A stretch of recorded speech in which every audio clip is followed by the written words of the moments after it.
What's up, mortals? It's Dante, and today we have a new chapter with Four Knights of the Apocalypse, chapter 191. Do or die resistance. This fight is almost over, but what is Balin's weakness? Let's get into it. The fight still continues on, with Balin remarking to Gawain's previous statement about fighting for her friends, saying, "You fight for those dear to you? How very ladylike." And Gawain is also just teasing him on, saying, "Oh, go ahead, pretend you don't know anything about me." But yes, the old me would be rolling on the floor if she heard that. And I honestly do believe this. Gawain wasn't exactly the best of the four knights from her first introduction, but now she's becoming a fan favorite, and I'm glad to see that progress. While she's fighting Balin kickbox style, she starts having a little bit of an inner monologue. He starts monologuing. Who am I? Who gave birth to me? Why do I only have interest in women? Really? You're wondering that? Okay. Why can I not feel love for other people? However, her little inner monologue is kind of ruined when Balin just straight up bitch slaps her right across the face. Despite the little slap, she is still having essentially her inner monologue. She's still asking herself, what can someone as defective as me do for her companions?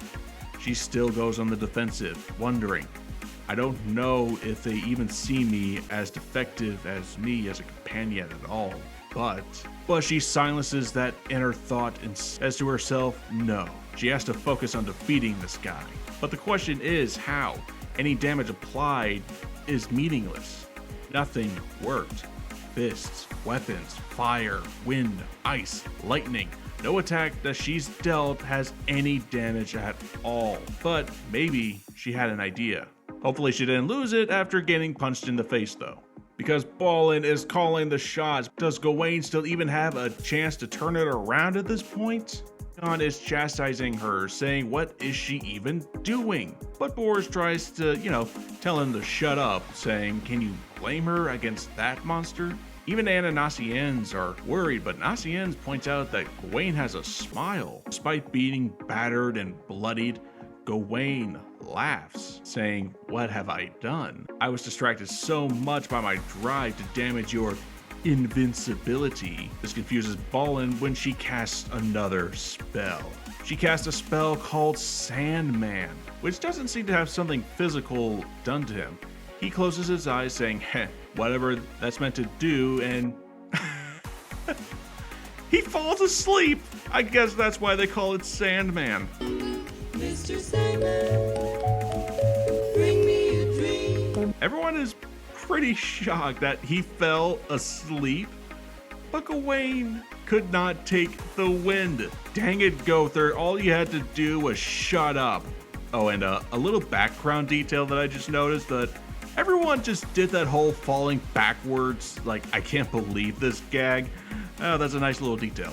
But because 𝐿 wouldn't shut up, Balin wakes up, and Gawain rightfully tells him that that's all your fault, that you had to keep cheering and now you woke him up too fast. But Balin is just a light sleeper. But he does compliment that was a quality sleep and thanks her, which she does not take very well.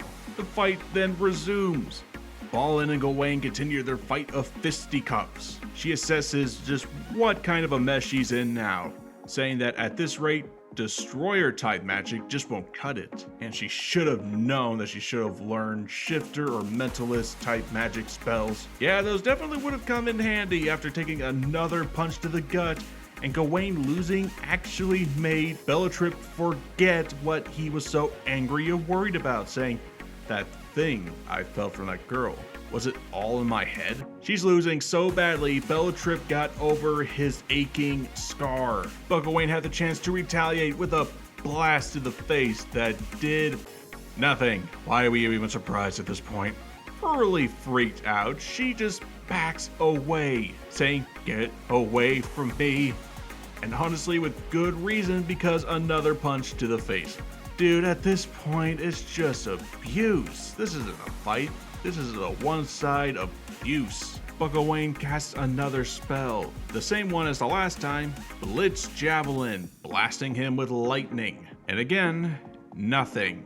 Balin saying that it was a waste of her time.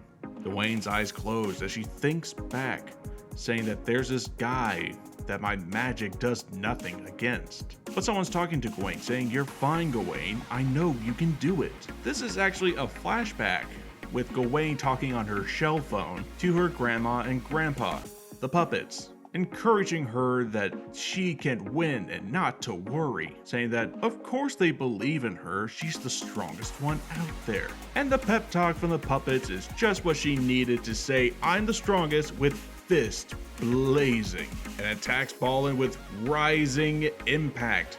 It's been a while since I saw this spell. I think it was the Demon Realm we last saw this. A blast of fire hits Balin point blank.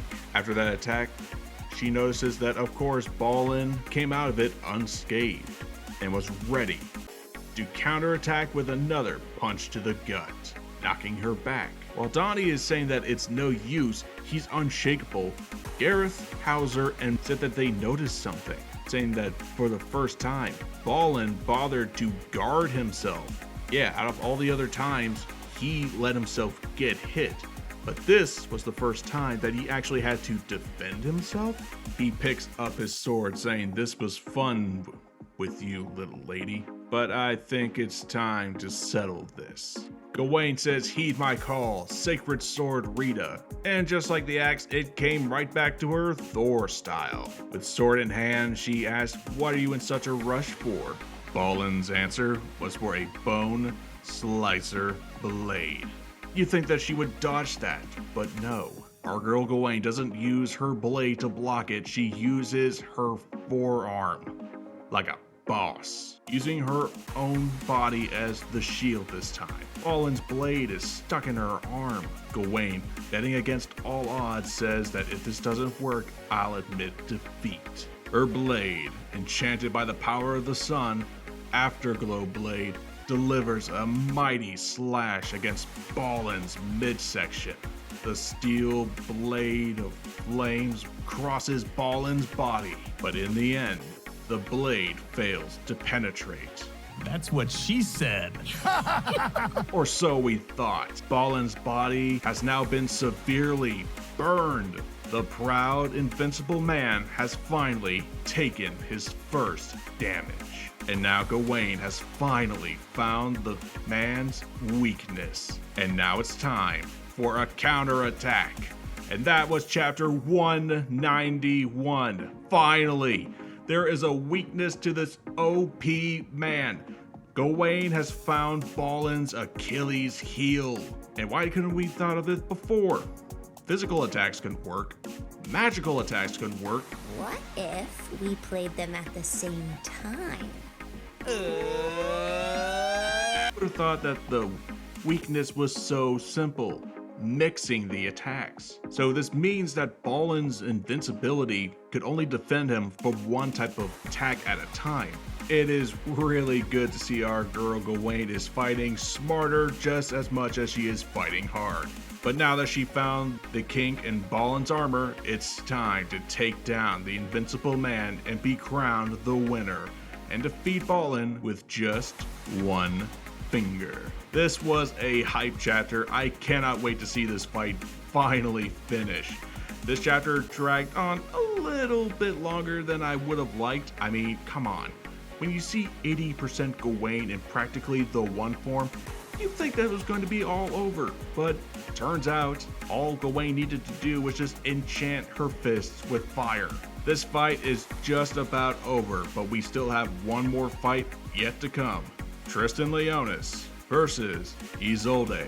What will the pink-haired Knight of Love do for the man that she loves? Will Tristan finally regain his dang memory so we can stop calling him Tantris? I am sick of this crap.